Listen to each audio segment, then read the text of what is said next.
noches.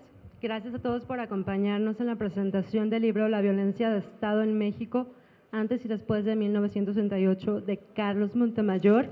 Me están comentando los presentadores que en lo que nos cambian de auditorio podemos hacer una breve lectura del texto. Yo tengo una parte seleccionada, es un párrafo. Perdón. Tengo seleccionada una parte, entonces voy a dar lectura. En efecto, las cosas no son simples, o mejor, como lo he dicho en distintos contextos, la guerra y la represión no son simples. Tienen un discurso pacifista, una esmerada justificación moral, un agresivo rostro para postularse como la única verdad. Los discursos del poder van oscureciendo su naturaleza, su desenvolvimiento, su motivación, los rastros de su movilidad. Este velo cubre cada uno de los hechos tanto de la guerra como de la represión. El expresidente Echeverría bien recordó el enfrentamiento juvenil entre la vocacional 6, que en realidad fueron la vocacional 2 y la 5, y la escuela preparatoria Isaac Ochoterena, pero no quiso recordar otras cosas que registraron ampliamente Genaro López Alanís, Jesús Vargas, Raúl Álvarez Garín, y el agente del Ministerio Público Federal Salvador del Toro Rosales. Bueno, refiriéndonos al análisis del discurso, Montemayor precisamente habla de ese discurso que nos maneja, digamos, el gobierno o el Estado ampliamente. Ahora, ¿por qué es importante este libro de violencia de Estado? En primera, porque fue uno de los libros póstumos. De los libros póstumos fueron Las mujeres del alba, el poemario Apuntes del exilio, conversaciones con Nágueda Lozano y análisis de nahuatlismos polémicos y, por supuesto, la violencia de Estado. Entonces, la violencia de Estado es un ensayo precisamente que recopila las investigaciones que Montemayor realizó a lo largo de su carrera como escritor. Cuando él empezó a investigar sobre Guerra en el Paraíso, recurrió a archivos, fue a la sierra, estuvo investigando. Después, cuando escribió Rehacer la historia, que es precisamente un análisis sobre el 2 de octubre, por supuesto consultó otros archivos. Y así, después de Guerra en el Paraíso es el motivo por el cual Montemayor escribirá la trilogía, que son Las almas del alba, La fuga y Las mujeres del alba. Hay una novela que es poco mencionada, yo la recomiendo ampliamente, que es Los informes secretos. Los informes secretos recopila la información, bueno, la historia de México a partir del 1930 aproximadamente al gobierno de Zedillo, 1996, que es cuando hace el corte y ahí cierra la novela. Los informes secretos, como su nombre lo dice, está escrita a manera de informe policial, ¿no? Esta novela de los informes secretos ganó el premio Giuseppe Acerbi, titulada La danza del serpente, que es uno de los premios más importantes de Italia. Entonces, es una novela donde se analiza la historia de nuestro país. Y la violencia de Estado precisamente recopila parte de estos estudios que Montemayor estuvo realizando a lo largo de su vida.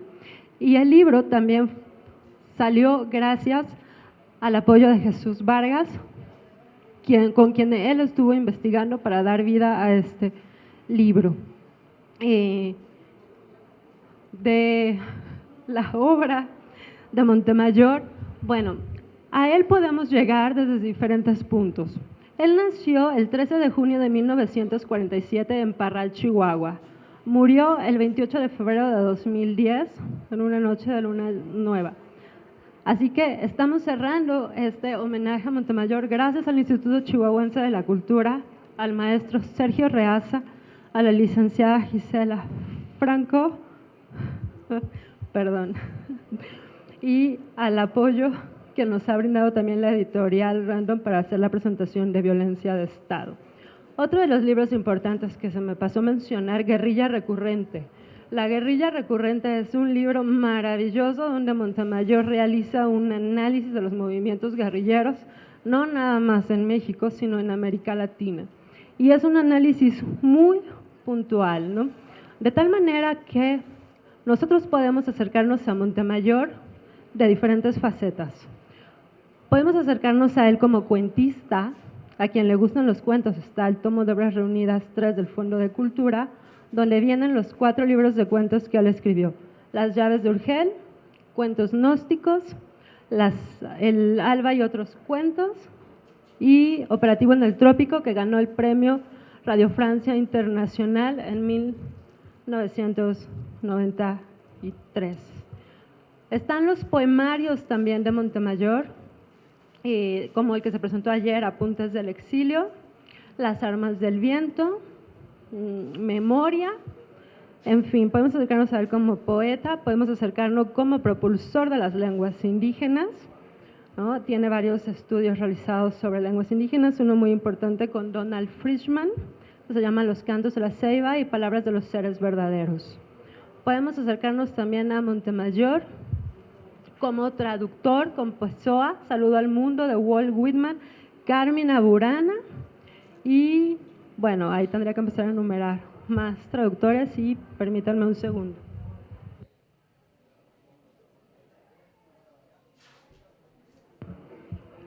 Bueno, pues ya entramos directamente, y de nuestros invitados está la doctora Laura Benzazón, la maestra Frida Constanza López Mazzotti y el maestro Javier Robles. La doctora Laura Benzazón es la directora de la Cátedra Intercultural Carlos Montemayor. Ella tiene un proyecto de tesis titulado Lengua Náhuatl y es quien ha estado promoviendo la obra de mi padre a partir de 2010, ¿no? Así que un caluroso aplauso para ella.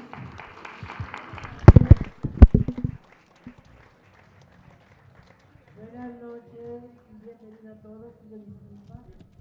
No estoy en mis mejores momentos, como pueden oír, pero vengo aquí con mucho gusto y no deja de asombrarme el poder de convocatoria de mi maestro a los 6 años finalmente de su fallecimiento.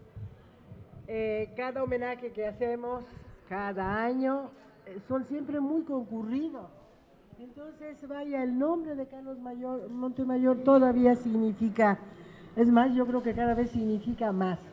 Y digo cada vez significa más porque en efecto sí tiene una trayectoria bastante heterodoxa. Como estaba platicando Victoria, ha escrito libros de diferente tipo, pero en este tipo de libros que tienen un enfoque social, bien sean las novelas, bien sean los ensayos, de verdad que tuvo boca de profeta. No deja de asombrarme, desde Guerra en el Paraíso, por ejemplo, como si ustedes lo leen y leen en la prensa lo que está pasando ahorita, parece que no ha cambiado nada, pero a un nivel más amplio, más parejo. O sea, ahora no son solo los que participan en los movimientos sociales, sino que ahora ya, ahora sí que cuando la perra es brava, hasta los de la casa muerde, y pues la verdad es que cualquiera de nosotros está expuesto porque ya es una situación generalizada de violencia.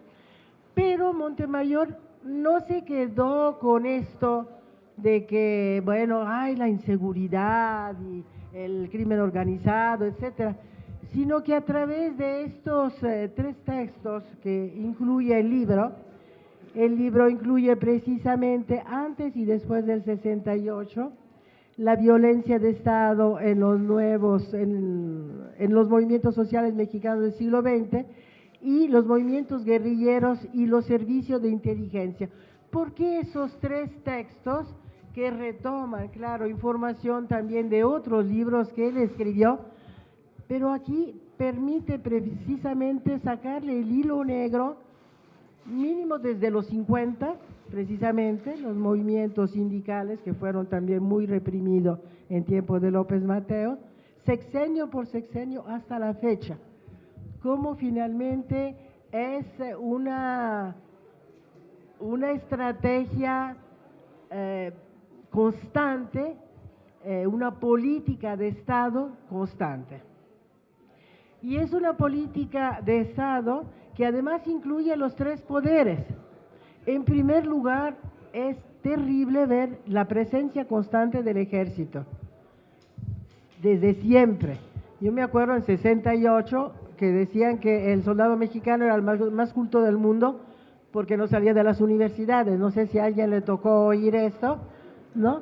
Pero bueno, pues vaya, pues sí, claro, ocupaba las universidades, arrasaba los pueblos, quiero decir, donde quiera. Entonces el ejército mexicano desgraciadamente no ha sido utilizado en defensa del pueblo y de la soberanía de México, sino que ha sido utilizado en contra del pueblo de México para proteger un cierto statu quo, o como quien dice, bueno, sí, las esferas del poder, ¿no? Pero además de los soldados del ejército, hay una frase ahí, no sé si la encuentro, porque mire, tenemos muy poquito tiempo y no le quiero quitar tiempo a los compañeros, ya ven que es un evento de tiempo compartido, pero hay una frase aquí de Echeverría que a mí se me hizo escalofriante. ¿Se acuerdan? En 68, cuando empiezan a llegarle, el 2 de octubre, empiezan a llegarle los informes que había heridos y que no sé qué, dijo, heridos, llévenlos al campo militar, no permitan fotos, quemen a los muertos, que nada quede. Si ustedes piensan ahorita en la verdad histórica de Ayotzinapa y lo comparan con todas esas verdades históricas, o sea, con la versión oficial, de veras que es para que se te encuere el chino, ¿no? Entonces, yo de verdad recomiendo la lectura de este libro. Es muy denso de información, muy denso, hay muchos detalles, de repente como que, bueno, pues hay que estarle poniéndole un poquito de atención, ¿no? Pero repito, como siempre era Montemayor, yo tuve el privilegio de tenerlo pues de maestro, no era panfletero pues, o sea, no venía y decía tal y tal y tal, sino que te ponía los elementos, te daba la información para que tú pudieras finalmente sacar tus conclusiones. Y eso es lo que hace. O sea, no dice nada que no esté rigurosamente fundado en documentos, en entrevistas, etcétera. O sea, aparte que escribía maravillosamente, era de veras de una seriedad como investigador poco común, ¿no? Entonces, repito, a pesar de toda, es toda esa información que puede quizás hacer un poco más lenta la lectura, quiero decir, necesitamos verlo con cuidado, leerlo con atención. Sí es impresionante cuando dice, bueno, finalmente, claro, es el ejército, es la policía, pero también están los grupos paramilitares, están los porros, vaya, los grupos de choque, aleccionados por el ejército, y tras del ejército, por supuesto, la CIA y Estados Unidos. Así que digo, la verdad es que no es fácil la situación de México si no tomamos conciencia realmente, y él nos permite hacer conciencia de nuestra historia y de nuestro presente, ¿no? Pero además de esto, comenta, bueno, pues el poder judicial, ¿qué es? Judicial, ¿no? Sí, el poder judicial, o sea, el hecho de que finalmente primero era el disolución social, el delito de disolución social, luego pues era la guerrilla supuestamente armada por Cuba y la Unión Soviética, y demuestra claramente que nada que ver en 68, por supuesto que no era por ahí. Eso de descalificar, vaya, los movimientos sociales, los movimientos que vienen del pueblo, en vez de darle crédito, luego ir ahí con arma en la mano, ¿no? Entonces, la cantidad de desaparecidos, impresionante, eso de los desaparecidos no es cosa de ahora, tenemos muchísimo tiempo. Lo que ha cambiado, si acaso, no es la estrategia del gobierno, lo que ha cambiado es que la gente ya está empezando a abrir los ojos. y Carlos Montemayor nos ayuda a abrir los ojos.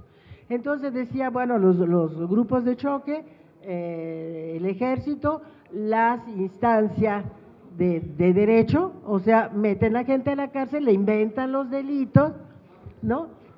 De lo que sea, bueno, tenemos ejemplos, por ejemplo, ahorita con la Nestora, con CMI Verdía, cuando no los desaparecen, mínimo, lo meten a la cárcel por cualquier cosa. Y nunca, como él lo plantea, nunca han pisado la cárcel los que sí han sido precisamente los autores de tantas masacres, de tantas desapariciones, de la tortura terrible, durante años y hasta la fecha, o sea, no es de ahorita, ahorita empieza a salir más a flote, pero es una vieja historia, y él ya lo tenía claro y lo planteaba, bueno, pues desde, me parece que es el libro de Guerra en el Paraíso, bueno, habla de los 70, es probablemente de los primeros sobre este tema, ¿no?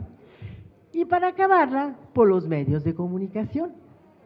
Los medios de comunicación que no plantean cierto tipo de información, que la tergiversan, que la manipulan y que nos hacen todavía más difícil entender. O sea, nuestra historia siempre ha sido bastante subterránea. Los movimientos políticos, los pleitos que tienen entre los grupos de poder y se entrellevan, claro, a la población, ¿no? Como que hacen ruido aquí para distraer, despistar al enemigo. O sea, la verdad es que nunca sabemos qué hay atrás realmente, ¿no? Y cómo los movimientos están infiltrados, finalmente, infiltrados, manipulados. Entonces, eso de la guerra de la que hablaba Calderón, guerra al narcotráfico, porque decíamos, bueno, antes era disolución social, ¿no? Luego era, bueno, pues Cuba y la Unión Soviética, el comunismo, ¿no? El fantasma del comunismo. Luego fue el terrorismo, y hay hasta un documento ahí porque se va atrás de Estados Unidos, lo que Estados Unidos pide, ¿sí? Lo que el amo pida, y ahí va el gobierno arreglando inclusive la legislación para darle por su lado, ¿no? Y ahora finalmente eso del crimen organizado, pero en realidad todos esos son nombres, pretextos para arremeter contra la población. Entonces, bueno, pues yo creo que ya cedo la palabra a mis compañeros. Agradezco de nuevo que hayan venido y no se lo pierdan.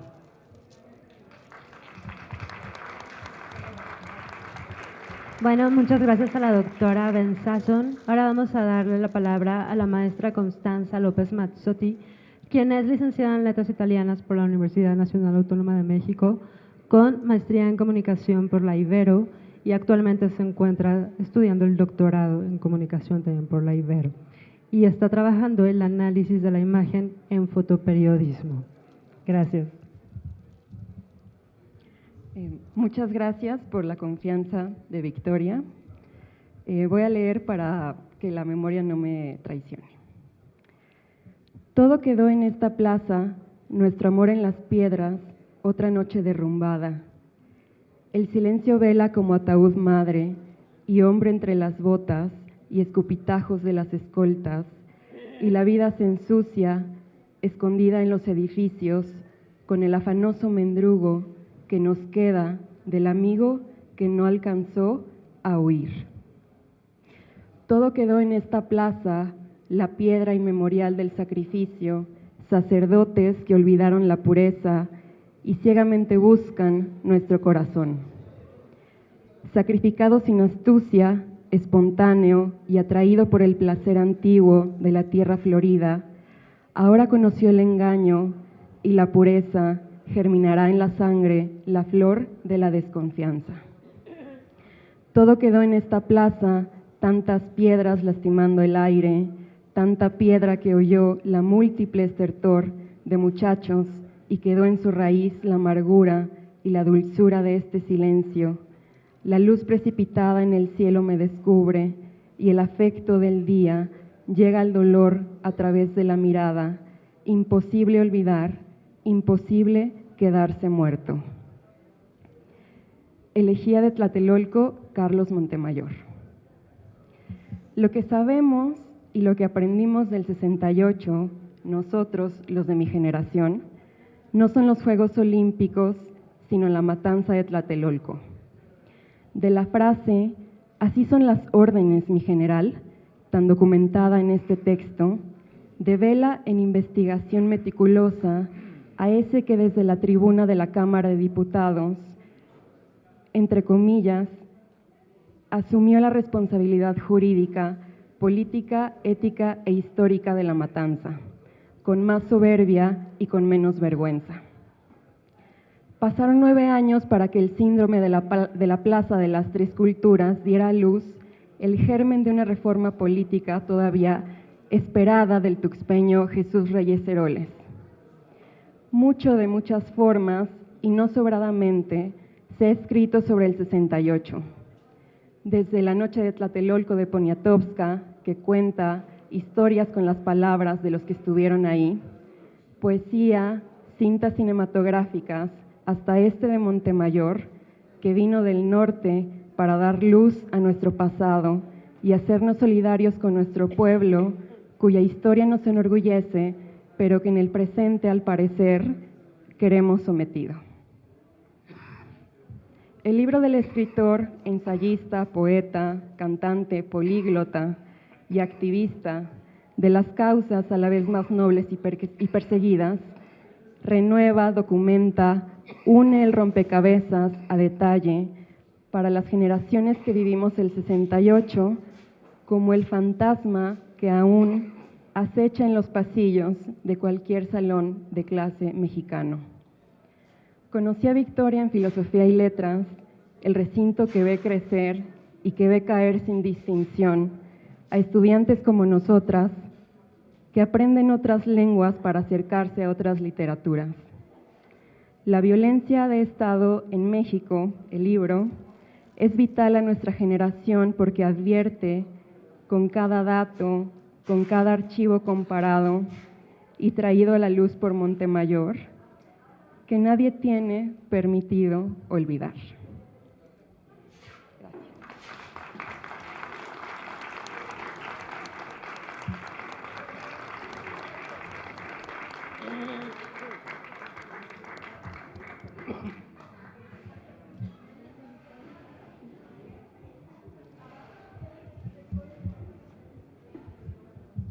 Perdón, es que estaba viendo si no conseguía 3 botellitas de agua, por favor.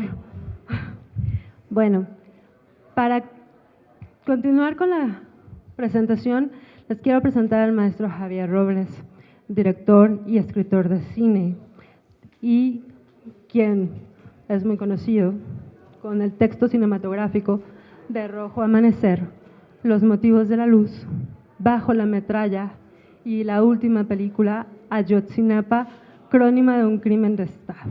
Así que, muchas gracias.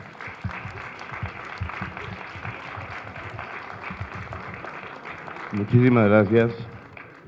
Lo primero que quisiera señalar es que la violencia de Estado en México no es un título retórico, es decir, es un título que abarca una tesis política, una tesis sociológica, y es justamente el de demostrar la violencia de Estado en México. Es decir, no es un título retórico, es un título que explica perfectamente lo que es este libro.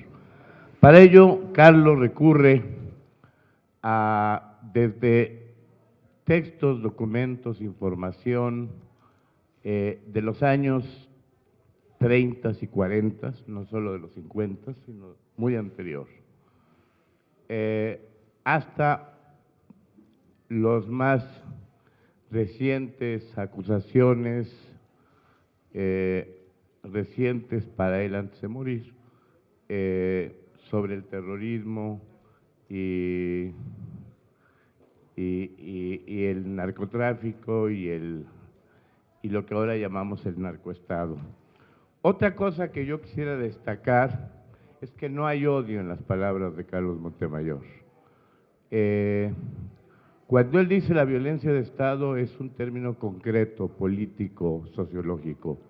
No dice el Estado represor, asesino, el imperialismo criminal. Nada de esas frases van ustedes a encontrar aquí. No es No es pues un escritor que recurra a este tipo de cosas. Al contrario, yo creo, y lo digo bien en serio, con toda la paradoja que esto implica, si el Estado hiciera caso de las recomendaciones de Montemayor, hace mucho se estarían solucionando un montón de problemas sociales y políticos en México. Entonces, no es que Montemayor tampoco quisiera asesorar al Estado, pero le dio los elementos, por si acaso, o a que algún Estado, en una época futura, retome esos elementos, alguna forma de Estado en México, retome esos elementos y los aplique, porque la idea fundamental de Carlos es que los movimientos no surgen aisladamente, ni solos, ni como brotes guerrilleros, ni como conspiraciones comunistas, etcétera. Surgen por un descontento y por una raíz y un arraigo muy fuerte entre las comunidades sociales en las que se crean esos movimientos o se generan esos movimientos. Es decir, si se empieza a remediar el descontento social y político que hay en Guerrero, que hay en Oaxaca, que hay en Chiapas, seguramente, lo dice Carlos claramente, bastaría quizá eso al Estado para impedir que surgieran movimientos armados. Pero el Estado tiene la tesis de que hay que reprimir, de que hay que golpear, incluso de llegar a masacres y asesinatos colectivos, y con esto tampoco estoy haciendo retórica, estoy diciendo algo que puntualmente sucede en nuestro país. Entonces, lo dijo muy bien la maestra, se necesita la complicidad de los tres poderes, del poder judicial que absuelve a las víctimas, que absuelve a los culpables y criminaliza a víctimas que no tienen nada que ver con el asunto o poco que ver. Del poder legislativo que elabora las leyes en las que se basa esa persecución y represión constante del Estado en contra de la sociedad. Y al poder federal encarnado incluso en la figura del presidente de la República y de los mandos más altos del Ejército y de los servicios de investigación judiciales, las múltiples policías, etcétera. Entonces, esto es lo primero que quisiera señalar y yo ya no quisiera opinar más de mi ronco pecho, y de veras que está ronco, sino cederle la palabra al propio Carlos para que él nos diga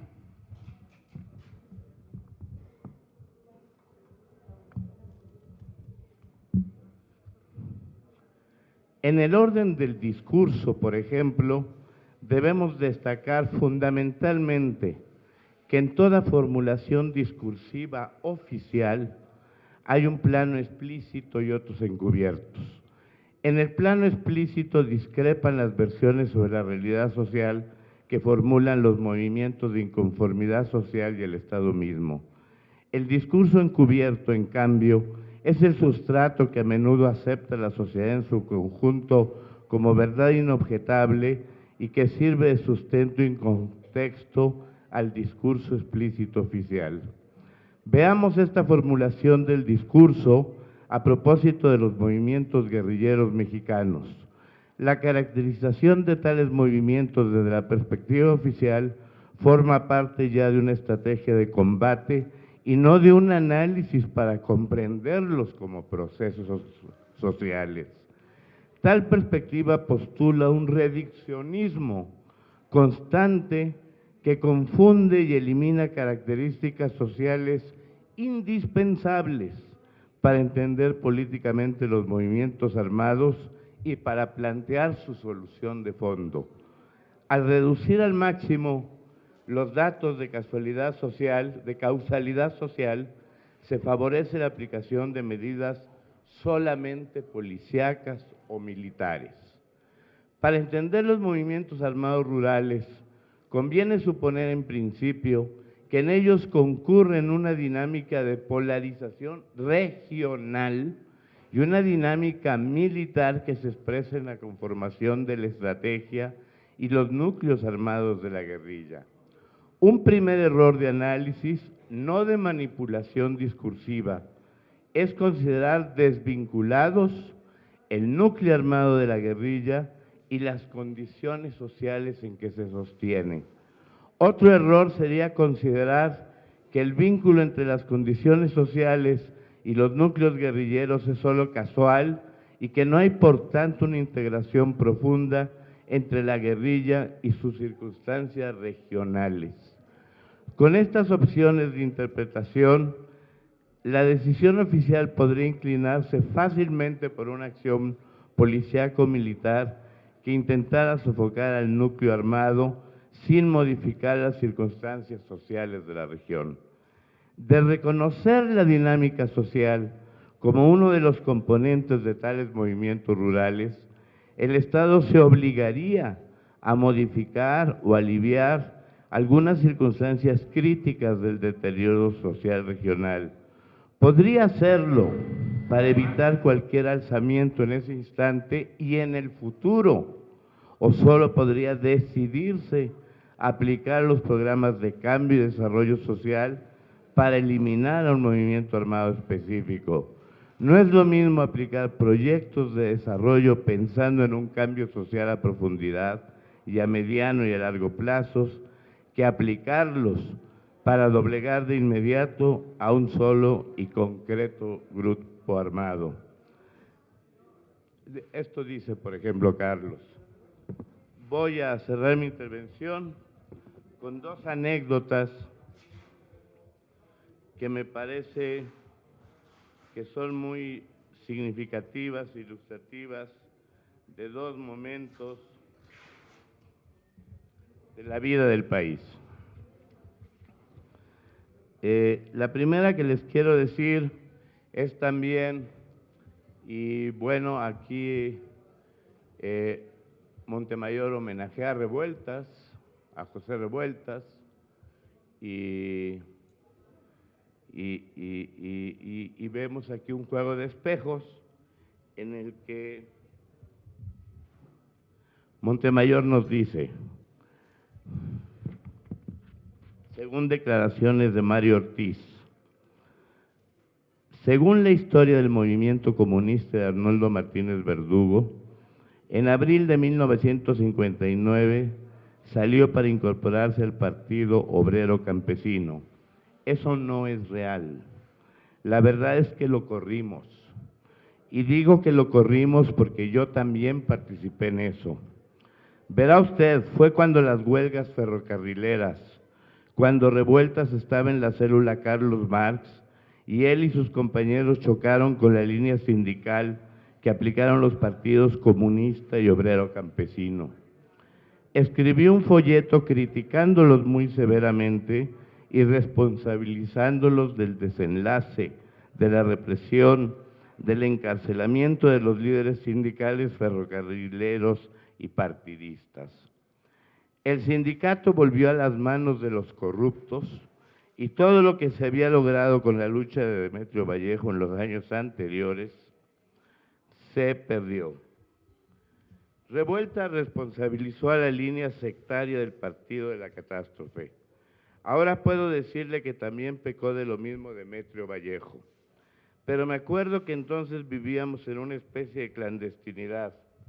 Las reuniones para enjuiciar a Revueltas por ese documento se realizaron en una vieja casa campestre metida en el monte por la carretera de Cuautla, en una cita de lo más misteriosa que usted puede imaginarse. Me ordenaron que llegara a las 10 de la noche a una curva que seguía no me acuerdo qué kilómetro. Una prima de mi mujer se ofreció a llevarme. Pasamos el kilómetro y en la curva indicada descendí del auto. Una oscuridad absoluta. En cuanto me bajé se encendió una luz, una lamparita y alguien me saludó. ¿Qué tal, camarada Mario? ¿Cómo estás? Vente, sígueme. Y nos internamos en el monte. Allá en una casa vieja fueron las reuniones. Ahí nos encerramos 2 o 3 días. Hicimos unos seguimientos tremendos de exclusión. ¿Ahí estaba Revueltas? Sí, ahí estaba. ¿Lo habían llevado también allí? Peor, porque había más desconfianza. Yo era de los de confianza. Allí enjuiciamos al pobre de José Revueltas, una fila de oradores echándole tremendas catilinarias, recordatorios de Lenin, Stalin, Marx. Miren, este folleto están los argumentos del Comité Central en contra de José Revueltas, se lo presto. Del grupo de Revueltas creo que iba él nada más. Con el tiempo que le dábamos al pobre se veían apuros a pesar de ser elocuente y organizado. Apenas hablaba y entraba otra fila de oradores contra él, una vez y otra hasta que no quedó nada del pobre Revueltas. Fue aniquilado. ¿Cuántos se concentraron ahí? Aproximadamente unos 30 miembros del Comité Central. Y ahí comían, bebían. Sí, fue un seguimiento completo. Una comisión se encargó de preparar la comida. Llevaron desde antes todos los alimentos para que nadie saliera del lugar. Ese ranchito era propiedad de un miembro del partido. Ahí se preparaba la comida, ahí dormíamos todos en el suelo y nos levantábamos a seguir la discusión. ¿Se dormían en el suelo? Sí, en el vil suelo. Sin tapetes ni cobijas. No, ¿qué cree? Unos periódicos ahí, pues éramos 30 o 35 gentes. Imagínense, no me recuerdo si había petates, a mí me tocó solo suelo. No hacía frío, era un lugar cercano a Cuautla, no hace mucho frío. Recuerdo el mes, no recuerdo el mes, pero ahí se demolieron las posiciones de Revueltas. Sustancialmente él consideraba errores de ambos partidos el haber abusado de la lucha proletaria, el haberse lanzado una retahíla de huelgas sin dar tiempo a que se reconformaran las bases y sin tomar en cuenta que algunas ramas del sindicato ya habían pactado. Sostenía que la masa de ferrocarrileros no estaba preparada para enfrentarse al Estado, así que se lanzaron un movimiento que propició la represión de manera brutal. Revueltas no justificó la represión, la condenó, pero explicó que muchos comunistas habían contribuido a ella por una posición sectaria y también oportunista, colocarse a la cola de las masas, a la cola del movimiento espontáneo, sin que en ningún momento fuera capaz de advertirle los peligros que se avecinaban y que desembocaron en represiones tremendas. Revueltas lo detectó en el 59 y lo denunció hasta sus últimas consecuencias. Declaró que el partido era incapaz de cambiar, que estaba muerto, que no tenía ninguna posibilidad de regenerarse, cosa que el tiempo vino a demostrar. En el ensayo sobre un proletariado sin cabeza, examinó las razones ideológicas que explicaban las posiciones de la izquierda en general. Pero en esa casa el pobre Pepe, que era un hombre físicamente débil, no tenía más fuerza que lo de sus argumentos y había que tener también resistencia física para defenderse. ¿Por qué hicieron la reunión así, secreta y apartada? Se vivían momentos difíciles porque estaba en marcha la represión del movimiento ferrocarrilero. Recurríamos a esos procedimientos de clandestinaje, aunque en realidad sin ningún efecto, como después lo comprobamos. Dentro del Comité Central había no uno, sino varios policías. El gobierno estaba perfectamente informado de lo que se discutía en estas reuniones del Comité Central. Pero ¿cómo es la vida? Pasaron unos cuantos meses en la práctica viva del Comité del Distrito Federal y empezamos a comprobar que Revueltas tenía razón. Rehicimos los contactos con él, que ya estaba fuera. Esa contribución teórica de Revueltas tiene que ser estudiada.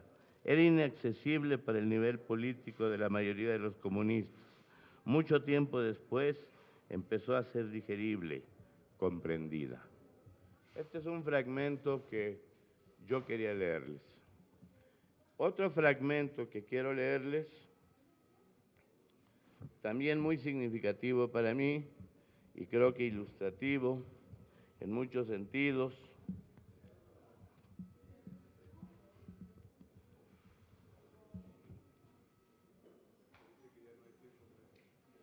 ¿Ya no hay tiempo? Bueno. Bueno, muchas gracias. Perdón por la premura del tiempo, pero quiero agradecer mucho a nuestros presentadores, a la doctora Laura Benson, la maestra Constanza López Mazzotti, el maestro Javier Robles. Muchísimas gracias por acompañarnos en este homenaje, pero ya, no, ya.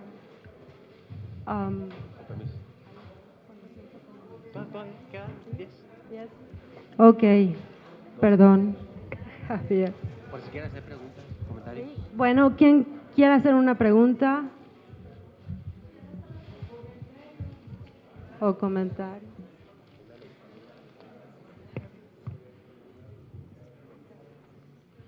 Para el maestro Robles, las condiciones sociales, económicas y políticas en este momento son, como se sugiere en el texto, como lo sugiere el maestro Montemayor, son las mismas, son parecidas, son semejantes o son terribles. A su juicio, maestro, es una especulación, es una pregunta que requiere de imaginación. En este preciso momento, ¿cuál sería la posición del maestro Montemayor en torno a la acción de los ciudadanos que se está dando de manera espontánea, hasta cierto punto espontánea, sin el control, sin la dirección, sin la vanguardia de los partidos políticos? Creo que con Revueltas y también con Montemayor había una clara certeza, que es la de que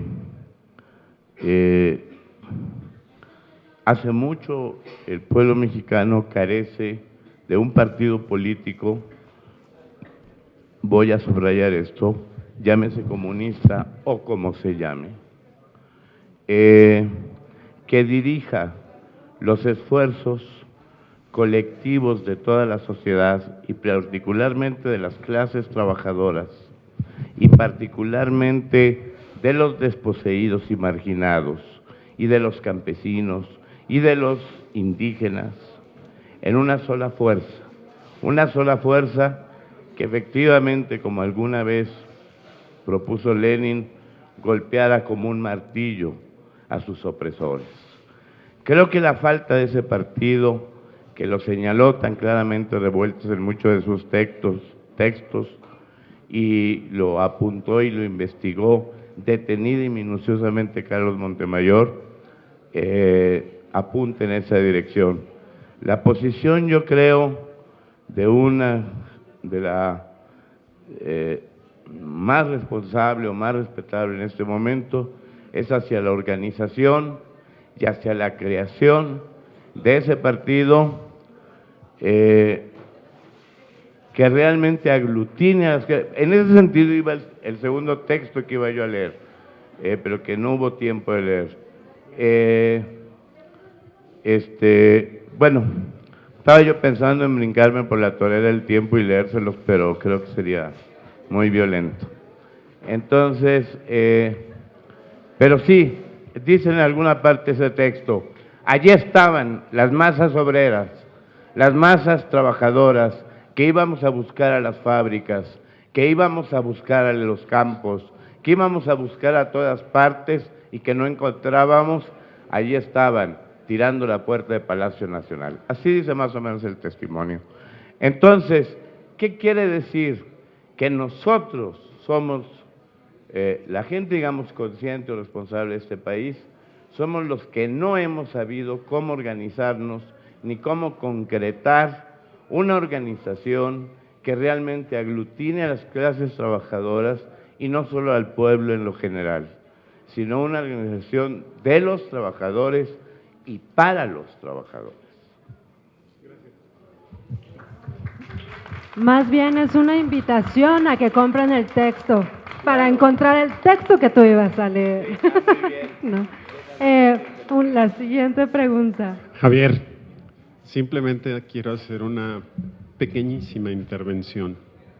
Sigue habiendo un fantasma que ronda este mundo, y probablemente sea el fantasma de León Trotsky.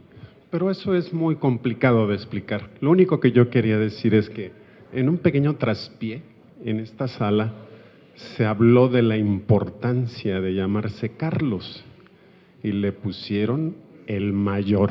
Muchas gracias. Gracias. Bueno, siguiendo la línea de Victoria, compren el libro, porque es fundamental, y les repito, no es un disco ni discursivo ni retórico, es un libro que va directo a las claves del entendimiento de la historia más dolorosa de este país. Vale 90 pesos y lo pueden conseguir aquí mismo. Oye, nada más quiero hacer una intervención para ver si el maestro Jesús Vargas quiere hacer algún comentario al libro de la violencia de Estado. Por favor.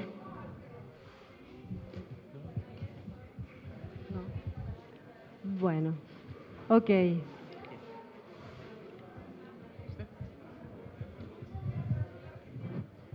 Maestro. Sí. Sí. Sí. Más que el 68, yo creo que esto viene últimamente desde 1946, cuando secuestran al país un grupo de rufianes que no participaron nunca en la revolución, se montan sobre el petróleo, sobre un gran país, le dan en la torre a todo el desarrollo federal y regional del país, y estamos viviendo esta situación. Yo pienso que es como Hernán Cortés, que fueron 3 siglos, luego Porfirio Díaz, 3 décadas, y ahora el PRI, que tiene 3 pesetas, 75 años. O sea, parece que es una repetición de la colonia. Gracias. Carlos Montemayor se refiere también a los años 30, cuando surge aquel famoso enfrentamiento entre los comunistas y los camisas doradas en el Zócalo, y creo que es muy importante no perder de vista eso tampoco. O sea, antes del 46 ya había esta inconformidad social, ya había estas manifestaciones de protesta y este movimiento obrero organizado que empezaba a manifestarse antes del 46, desde los años 30 concretamente y finales de los años 20. Y en Veracruz también existió un movimiento campesino comunista ligado al pueblo, a la gente directamente, que era el movimiento de Úrsulo Galván y otros movimientos campesinos también, nada más. O sea, no es del 46, es desde mucho antes. Disculpen, es que me parece importante esta polémica que se empezó a generar con respecto a cuál debería ser nuestra postura y si hay algún partido que nos pueda rescatar. Y en Guerra del Paraíso también se ve el punto de vista precisamente de Lucio Cabaña, o sea, el hecho de que finalmente el Partido Comunista, que era pues el partido, digamos, de vanguardia de la izquierda, realmente estaba ya muy desconectado de las bases, y ahorita precisamente lo que estaba comentando el maestro, lo que estaba leyendo también nos remite a eso. Pero hay otro libro que quizás, el de Chiapas, la rebelión indígena de México, que quizás vale la pena revisar, porque ahí se ve como otra opción, ¿no? Maestro, mire, hubo muchos movimientos antes del 68, pero ¿por qué el del 68, que aparentemente fue insignificante? Porque realmente fue un movimiento ahí, un pleito ahí entre estudiantes. ¿Por qué fue reprimido tan fuerte? ¿Y por qué? Creo que mandaron 300 granaderos o no, algo así.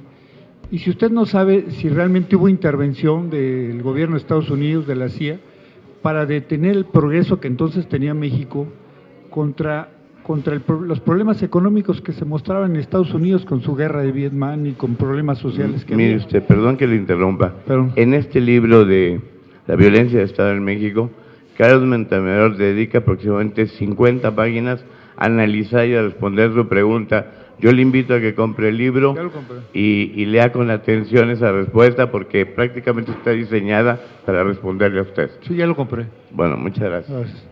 Perdón, ya es hora de irnos. Yo les agradezco mucho su participación.